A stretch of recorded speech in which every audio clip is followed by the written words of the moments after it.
Hi, and welcome to the Indie Music Podcast, the podcast for independent musicians and other audio professionals. We're your hosts. I'm Matt Denton, also known as Mojo of Ragged Birds Music. I'm a Bay Area mix engineer and recording artist. And Douglas Reynolds of Resonance Mastering, a mastering engineer in Bloomington, Illinois. Welcome to Indie Music Podcast, episode 224.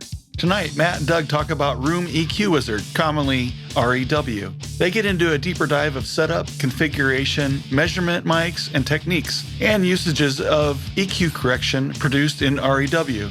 Enjoy the show. Yeah, you definitely have a room or double input or something going on there. Testing, check 1, 2. That's better. Okay. What was that? I deleted some changes that were in my podcast setup. I don't know. Oh, weird. And I went back, I just reverted it. So whatever had changed, I undid it. Stop messing with your setup.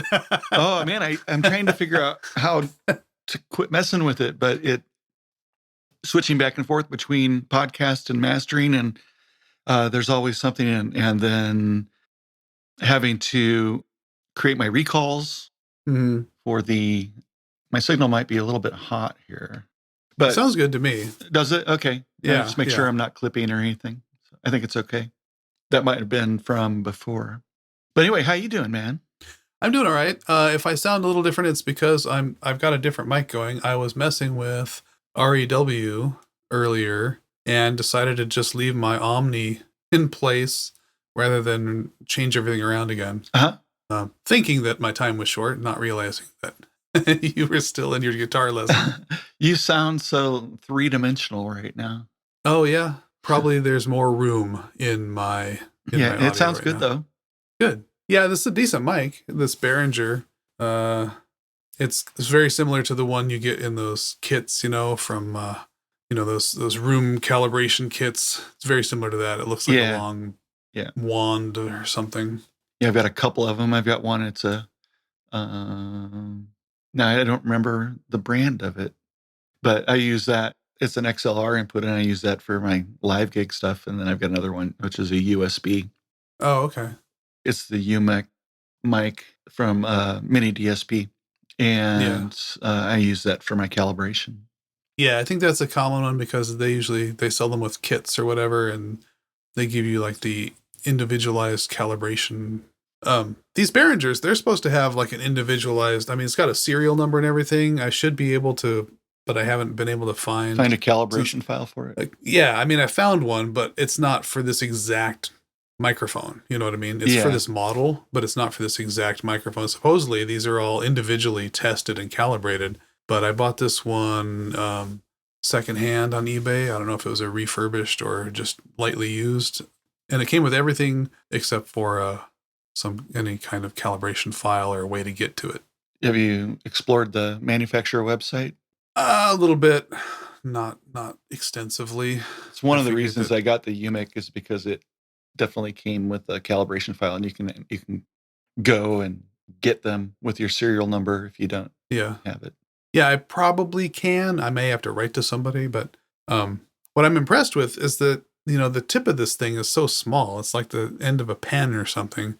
And it gets such big, flat, clear sound from what must be just like a tiny capsule. Yeah, it's a good thing. I should actually try using it and for recording and see how it does. Yeah, you got your great shotgun mic there.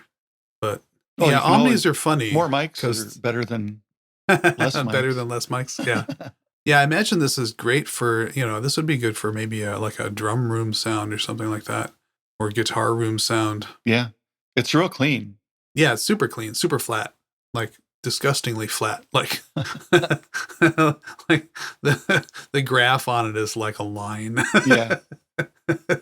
Well, it's important to get that calibration file though and use it, because what that does is it removes the mic, whatever EQ curve it does have, from the measurements. Yeah. But man, I had my segue got blown up here because you jumped in, but because I was going to be like, well, enough about me. What about Rue? But is that how you pronounce it? That's I just call it REW. Yeah, I just call it REW. Yeah, you do too. But that worked better for the segue. That's cute, though. I do like a good segue. Let's see. Well, I kind of wanted to get into, I don't know how far we'll get, but I'd like to talk about some more specific stuff about room correction and using REW. Yeah, because I know we did talk about it before, but maybe not as in-depth as we had planned to go today. Yeah, and honestly, I don't know if we can get all the way through it or not, because it just depends. But yeah, I think the hardest part is your setup and just getting the preferences, so that really could be its own thing. Yeah, I totally messed up my setup and had to reset everything, and then I ended up quitting the program and opening it again because it wasn't really saving my changes. I mean, it's not an easy piece of software to learn, and the instructions are built right into the software, and it just kind of goes on and on. It's obviously written by scientists for people who love scientists, and it's just kind of like, this is a dissertation. Just tell me how to use the thing. Yeah. So I watched a couple of videos. Both of them had, or 2 or 3 videos. Each one of them had a completely different way of calibrating and using the software. And I just kind of I cherry picked the best, or, somewhere in the middle of all of the instructions, and made my own, cheat sheet on how to set it up, how to use it 2 ways. And I was trying to follow along with that. And I'm like, this doesn't make any sense. Yeah, it can be complicated, but once you do get it set up, then you can just go back and use it whenever you change something in your room, theoretically. Yeah. I just came across on my setup. Yeah, I've got a calibration file in it. If you're in preferences, it'll ask you if you want to load that if you already have it. But I don't recall if it asks you if you want to add one if you don't already have one. Well, I think there's a place to put one. Yeah. So there's 2 kinds of calibration files. There's like a room calibration file, and then there's a microphone calibration file. Yeah, I'm talking about the microphone calibration file, because the room calibration file is like near the end of the process. It's what you actually create that then you can use to, if you have a regular equalizer, and you can make corrections like if you had like a graphic equalizer, that would be more appropriate for the correction stuff. Or if you could set an EQ, a multi-band equalizer, up on your master bus in a plugin and leave it there, and that would be your correction. Right. And there's other stuff like SonarWorks and what I happen to use, which is an actual hardware device by Mini DSP, which is I can load correction files from REW into that, actually upload them into the hardware device, and it creates the corrections for me in the DSP. I like that. Now, let me ask you, does that mean that any sound coming through your computer out to your speakers gets that correction? It does to that particular set of speakers. I only have that set up on my mains in the studio. And so, which is my mains output 1. And then I've got another set, which is my mains output 2, that does not have that correction applied to it. I see. So I've got, and those are kind of like my truth-telling monitors. So that'd be like, so truth-telling monitors. the soothsayers, like a mirror in a room where the lighting is like, whoa, that's what I look like. Oh yeah. Oh my God. Oh, this is one of those mirrors that doesn't make me look thinner. Oh, okay. I'm hideous. Well, that's what I'll tell you. That's what I tried out. I tried out the SonarWorks thing, and what I didn't like about it is that it has software that goes into your system and tunes every sound in your system. Yeah. And I just found that so intrusive and yeah, I don't want to, maybe presumptuous, but it's like, I don't want everything tuned. I need to have something to compare stuff to, you know? It's like, great, I want my room tuned when I'm playing stuff out loud, but don't change everything that I listen to everywhere. And then what do I have to compare it to? For me, it just depends on what set of monitors I'm listening on. So if I can also turn the hardware device off and it'll just pass through, but I never do that. But the hardware device actually gets the correction loaded into it. And then my channel 1 monitor, channel 1 output goes from my DA converter monitor outs to my monitor controller, and then from my monitor controller to that device. And then out of that device to my main speakers, or to my amplifier rather, and then my amplifier to the main speakers. So it's in line with that channel, and it affects, there's nothing in my computer. Okay. It's all about which set of monitors am I listening to, right? Whether or not it has DSP applied. So, and I just want that for my mains. Initially I was like, I wish I would have had that for everything if I would have thought about routing, but now I'm happy that I don't, because I don't have to listen to DSP processed audio all the time, so, and I don't want to, I just, no, it's great for tweaking the audio so it's as perfect as you can get it, but that's not what anybody else hears it is going to listen through. So so like my headphones or my smaller monitors, those don't have any correction applied to them. And I want it that way because when I play back through those, I am hearing the bounced file without correction applied to it. But when I'm actually doing the production, I want to hear it with my room corrected so that I'm making adjustments based on those corrections so that they're accurate. Right. My room curve is pretty good without, but this does help just tweak it. And I will say that I've never used a correction file just as it is. Usually after I get them in there, I think it sounds like crap. And then I go in and I start making modifications because the DSP that I have actually has parametric equalization in it that I can then tweak after the correction has been applied, and then make my own adjustments to that correction. And I always do that, and I do that with reference tracks. Yeah. But yeah, getting set up. I did find that spot. It's under preferences. If you click mic meter and then click mic or Z-weighted Spl meter, so that's where you enter the calibration file for your microphone. Yep. So on the first part, though, I mean, I know you ran into problems in this on the first tab, which is sound card type, and loopback stuff. And originally I did, yes, correct. I never ran into the problem. I haven't had experience with it, and I think that's because I use a USB calibration microphone and not an XLR line in for microphone.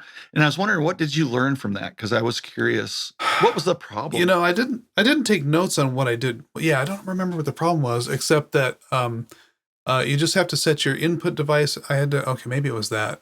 Input device and output device should be set to wherever your microphone is hooked up. So in my case, it's my PreSonus audio box interface. So input output are set to my audio box, and then the output is set to speaker, and the input is set to line in.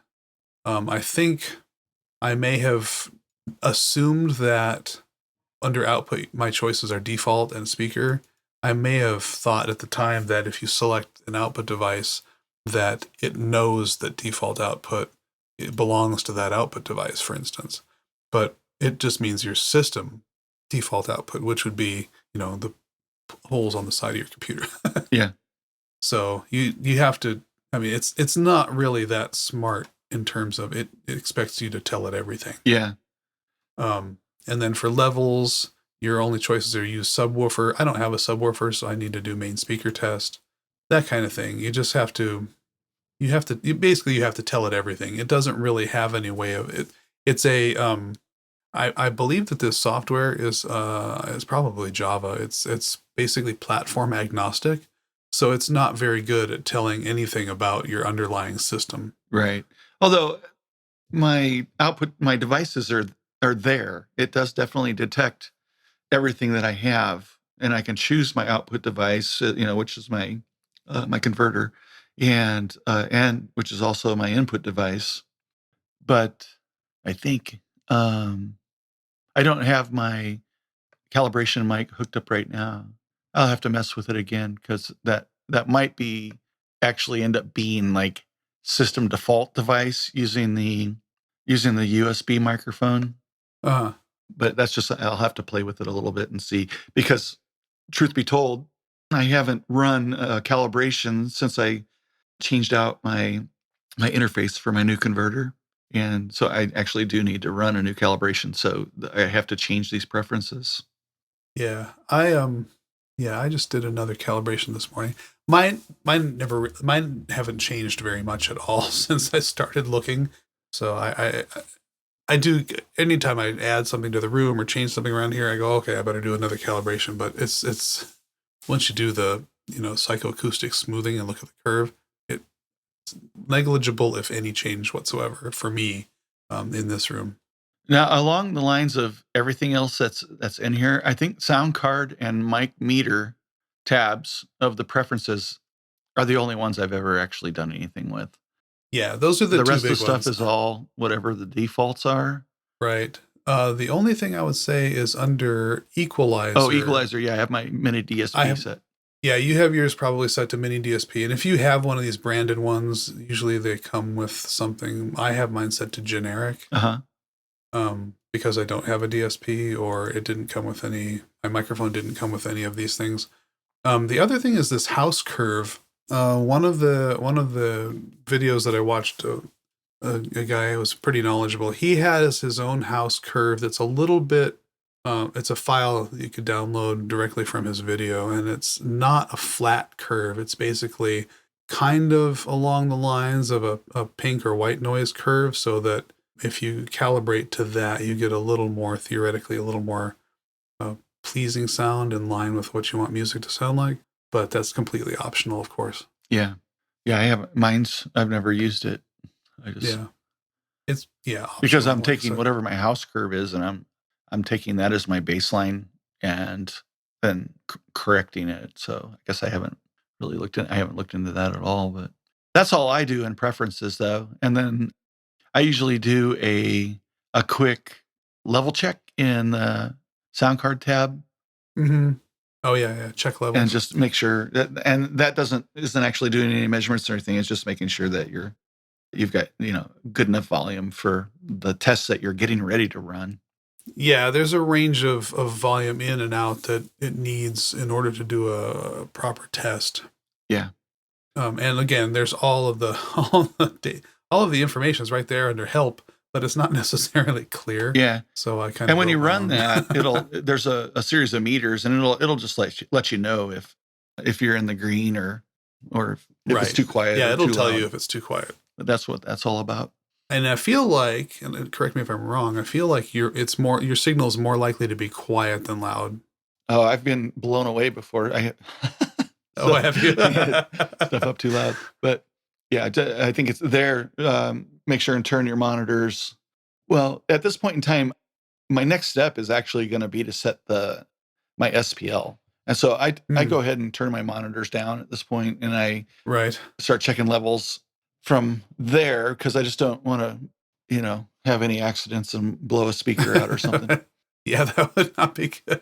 But the next thing I do is that there's an Spl Meter in REW, and I use it in combination. So my calibration mic becomes an SPL microphone. Mm-hmm. Okay. And so in the Spl Meter, that'll allow me to read through my calibration mic what the actual sound level is. And then there's a generator tab. Right. And that you can choose like a sine wave or pink noise or white noise. Or I prefer the pink noise. Yeah, that's what I use. For test. And which basically sounds like just static. Yeah.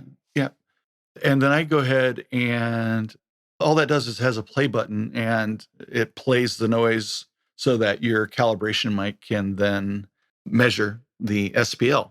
And the way that I use this is I designate in the SPL meter how loud I want each speaker to be. And so I actually turn all but one monitor off, which I start with my left one, because I do all my comparisons to my left monitor. It doesn't matter. Okay. You could do it to the right monitor if you wanted, but I use left. And then I'll do an SPL. You can choose in the generator what speaker output you want. And so I'll just... I see. I was going to say you can do sub-cal, speaker cal, or full range. I put full range on mine because my speakers are supposed to be, all the way down to 30. And even though I don't have a sub, If I just put speaker, I feel like it's not representative of my particular set of loudspeakers. Well, the thing is that I have a sub and I don't want it to send out to the sub. And so I'll do full range. Actually, I turned my sub off just to make sure. Mm-hmm. And so like do full range because my monitors are full range monitors. Yeah. And then I'll choose the output to be speaker, and then I'll choose the left. And if you look in the outputs, then you can see, left plus right. If you have a center, an LFE output or whatever. Would that show up there, I imagine? Yeah. And anyway, choose which one you want. So I'll choose left. And the point is that I'm going to set my speaker to my desired SPL, the volume on that. Now, why do you only choose one? Because I'm going to do them individually. I see. And so as soon as I do the first speaker and I get the volume, and I'm on the back of the speaker adjusting the volume knob, okay? Oh, okay. So the sine wave's playing and the microphone is picking up how loud and measuring how loud the signal is from my speaker. And as I turn my speaker up on the back of the speaker, I'm looking for about, I want to peak at 85 dB in my studio. That's where I like, it could be 83 or whatever. But one speaker alone, if you set one speaker alone to 85 and you set the other speaker to 85, when you're done, that's going to end up being like 89, with the combination of the two speakers. So I start out, it's about 79 dB on the left speaker. And then I go over to the right speaker and I turn the left one off and I send the signal to the right and I get it set to 79 dB. And then I turn them both on and I do a measurement to left and right together. And that should be pretty near 85. I haven't introduced my sub yet. Okay, so I'm probably around 83 dB or something like that. And then I do this, then I turn those off and I do my subwoofer and get it set. And my microphone's in the same position. It's my head position every time. Right. So that's where I'm measuring from. So you set up your microphone where you're sitting. And yeah, that's important. Yeah, and I put it in between my head. There. Now, for my SPL, I point my measurement mic toward the center. So where my head sits and I'm looking between my monitors, I don't point it at the monitor. I point it down the middle. And so the monitor is like offset from it, just like it is for my ears. Okay. So if my nose is pointing forward, so the microphone, so it's getting a little bit of signal coming in the side of the microphone. So I'm measuring it that way. Now, for the room calibration, I don't do that. I point my microphone to the ceiling, but we'll get to that. Hopefully.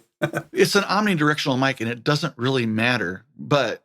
It shouldn't, but it does, because I've looked at the graphs, and it does matter. Yeah. If you point it to the ceiling versus point it straight versus point it at the... And I am concerned... It doesn't change much, but... Concerned what's directly behind my head, because if you're pointing it directly, there's got to be a very small area of rejection that is the microphone itself, and you don't have that pointing straight up and down.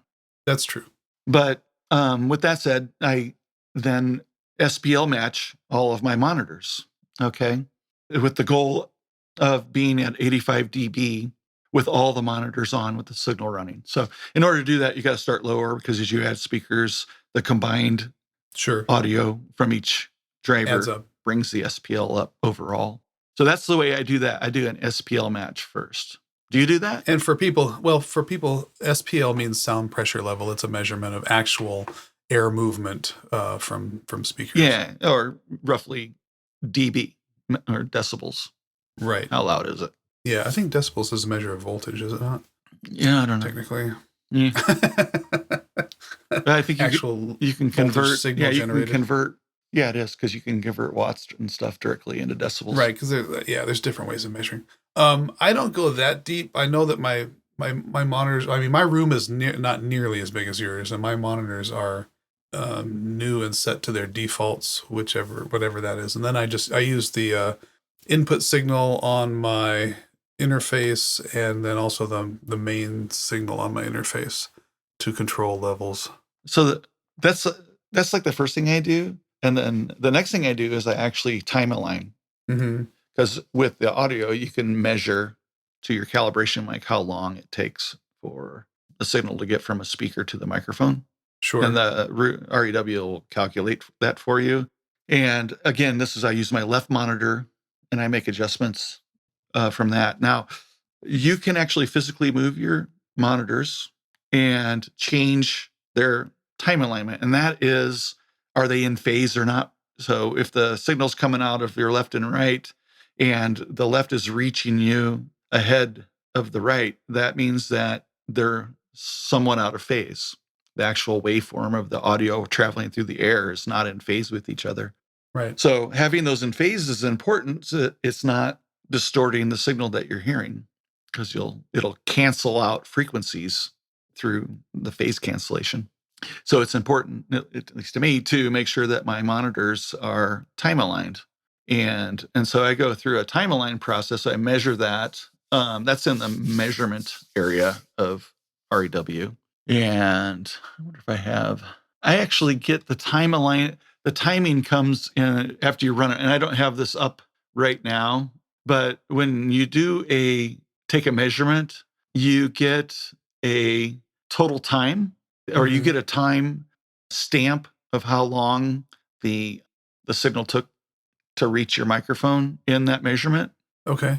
And then what I'm doing then is I'm taking a measurement for each one of the monitors, and whichever one is the lowest, my left monitor is what I'm changing everything else to match for time alignment, but it may not be the fastest or the slowest of my monitors. Okay. It's just my reference point. And so like if it reaches me, say, whatever, if it reaches me in 1 millisecond, and my right one reaches me in 1.2 milliseconds, that means I need to either slow down or speed up the right one or slow down the left one in order to get those to be matched.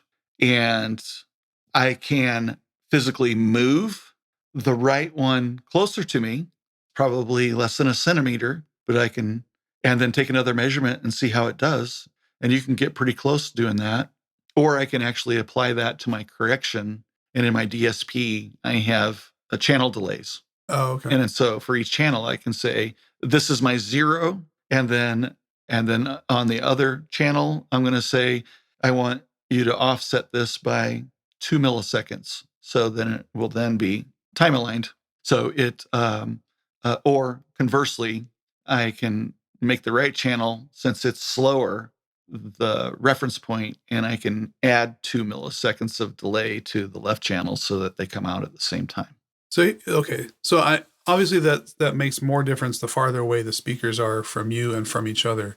What would make two speakers that theoretically are points of an equilateral triangle with your head, what would make them misaligned in time?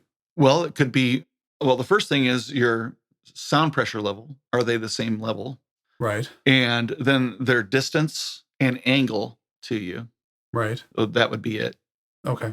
But the thing is when we're talking about audio, and if we're talking in terms of milliseconds, tape measure will only get you so close. It gets you pretty close, but if you want to go for real accuracy, then you'll want to measure with Yeah. My loudspeakers are only about 3 feet away from me.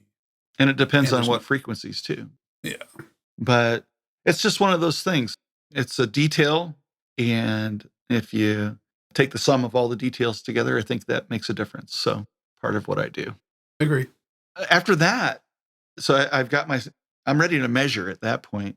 So because my speakers are set up and level matched as well as time aligned, and now I feel confident in taking a measurement in the room. Because also that having those level matched and time aligned would affect the pink noise generation as well, and how that reaches the microphone. Mm-hmm. But I also I don't know if you do this or not, I do a room measurement for each speaker individually, because I apply calibration to each speaker individually and as a whole. I probably would if I had DSP, but I don't. Yeah. What I do instead is I do it 2 ways. One way, I take multiple measurements from the same location, which is roughly my head location. One pointing at the left speaker, one pointing at the right, one pointing center, one pointing up, one pointing down, and then average them. Oh, okay. I don't do that. I do a moving mic method. Well, that's the second way that I do. Oh, okay. I prefer the moving mic method, but I like to see how the difference is. It usually ends up being the same as the average. I was going to say the average, because it's all about the average. Yeah, taking the measurement. So what we're talking about is how we're actually the technique of the microphone, and I rotate and move the microphone in a circle around my head position. Mm-hmm. And on that one, I actually have it pointing horizontally, not up. Right, that's how I do it too. And it changes angle because you're moving your arm. But basically, I'm taking my arm with a microphone and I'm moving it in a circle a little bit bigger than the size of my head around the location of where my head sits in my listening position. And I don't know about you, I like to do 50 samples and average those 50. And then I'll go on to the next measurement, do 50 samples, and then average those 50. And those are my individual channels. Yeah. So let's talk about for just a quick second how that's done. And maybe I think we do this the same way. You have the generator button and then set that to pink noise, and I just leave it at RMS level -12. Mm-hmm. Output speakers, I can leave it on full range, and then open up the RTA, which stands for real time analyzer, that button. And I have mine set to, 1/24th octave, Blackman Harris, forever averaging. So I have it on forever. These can be whatever. You can change them after the measurement too. Yeah. And then click the play button on the generator, and it makes the pink noise sound, which I could probably, just so you know what it sounds like this. Lovely. Did you hear that? You know what? I recommend having a set of headphones that aren't plugged into anything, or some earplugs during this process, by the way. Yeah, that's a good idea. To protect your ears, you mean? Yeah. Yeah. Because it is loud. It can be. It's all frequencies all at once. And it's, I will usually, I put a delay on it. Start this in 5 seconds, because you can do that when you take your measurement. Yeah, I did that and too. Then I get out of there. I actually don't want my body in the way anyway. So I step back in the back and just cover my ears up. Yeah. So after you click the play button on the generator, then you click the record button, the red button on the RTA, and then and that's how it starts to read the graph of the noise from the pink noise. Yeah. And then that's when you start moving the microphone around. It's cool. I do 50 samples and I do 3 measurements, and then I average those 3. That's what I do. Yeah, I do the same thing. But I like 50. I don't know why. That's an arbitrary number. You could probably be fine with 20 or 30 or something like that. But yeah, what I find is it quickly jumps to a kind of like a set graph that really doesn't change much. It settles in. So yeah, it settles in pretty quickly. So I don't really pay that much attention to how many samples, because it's so. By the time I pay attention, it's already settled. Yeah, I think it's probably settled in by 20 or 30, and then I guess I just do it for good measure to make sure that it's a good measure. But yeah, you get those, and then you get your averages of what your actual room measurements are. And now this is where you can use these measurements to make decisions on your room acoustics. Right. So that's the next cool part. Once you get your averages, where is that button? I always kind of lose the buttons. I mean, I'm looking at it right now, my averages. It does say 55. So I guess I do around the same. I have to do 55 now. Where is the area where you can actually say there's a spot where you can generate the correction of a file that gives you all of the corrections. Oh, maybe it's EQ. Yeah. Okay. It is. It's EQ. It's EQ. How did I not know that? Yeah. Yeah. Because what are we doing so here? The EQ section. We're creating a freaking EQ. We're creating a freaking EQ right here. Yeah. So this is not a button at all. It's under tools at the top. No, it's EQ. A button. Is it? It's on the top. Oh, yeah, there it is. Yep. Yeah. Okay. So this is where if you have menus. So if you have a house curve, this is where it would show up as in mine. It shows up as a blue line called target. Oh, is that what it is? And that is not my target. And then, so this is where it's okay. So I have all these tabs on the right. So the equalizer generic, that's what I had set before.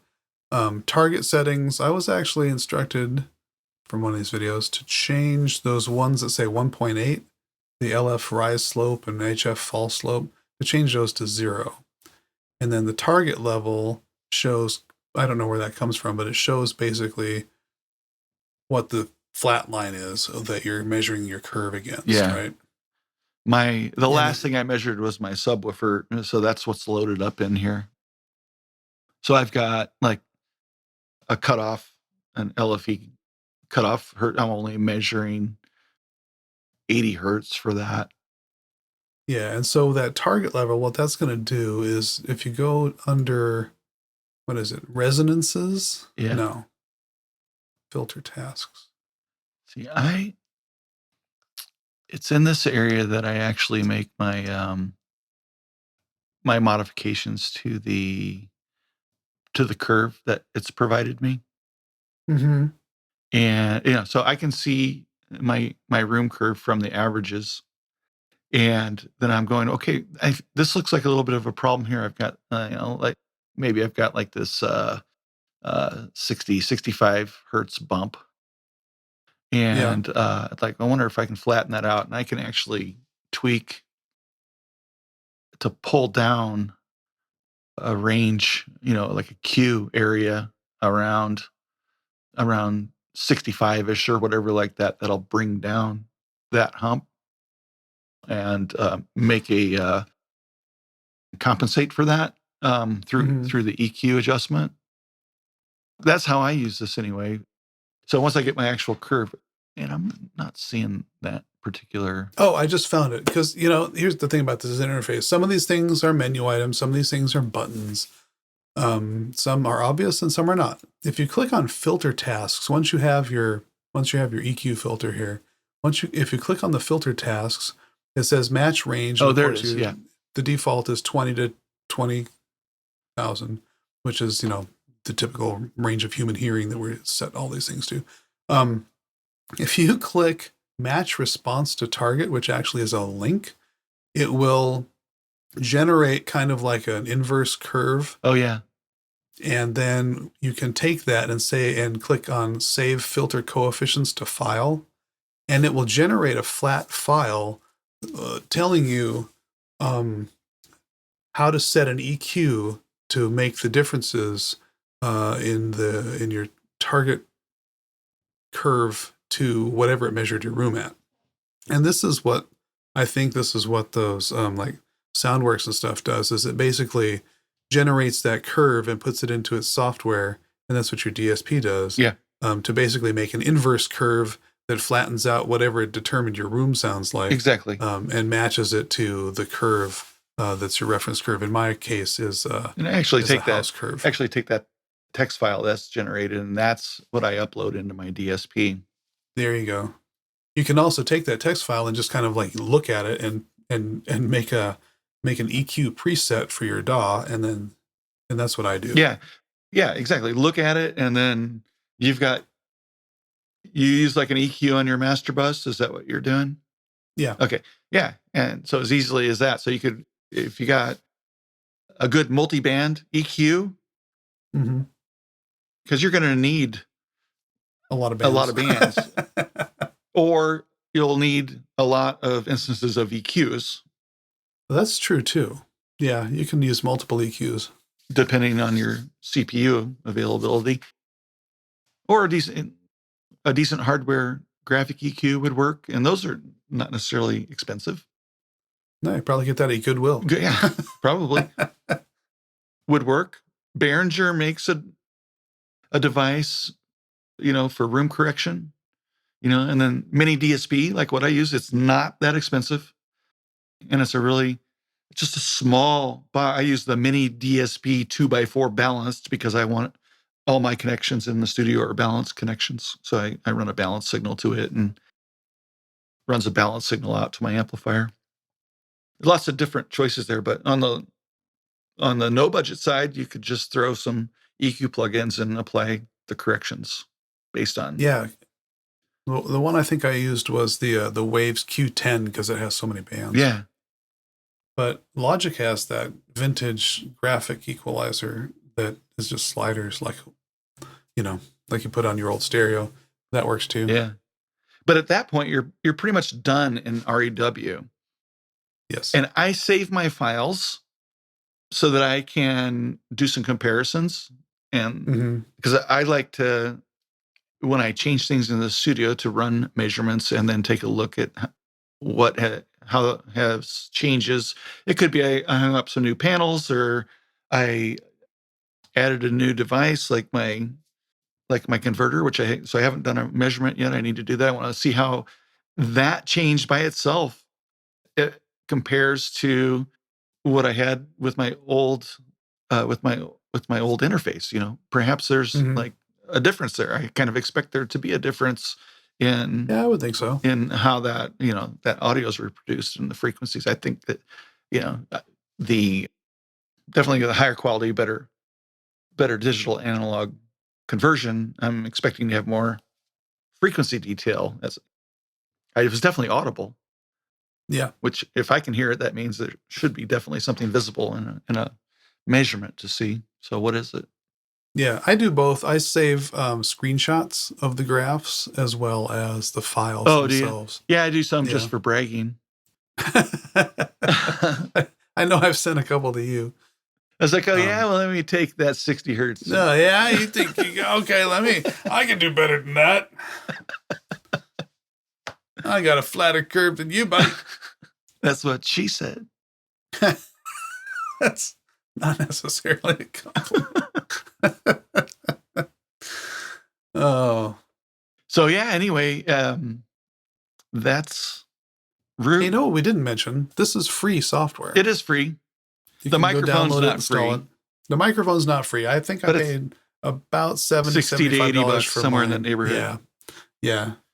And what you want is a flat omnidirectional mic. Mine, I believe it's a Behringer 8000. If you can get a calibration file, it's a real bonus, because that'll make sure that your microphone itself isn't causing incorrect data in your measurements. I'm on Behringer's website right now trying to get one. Yeah.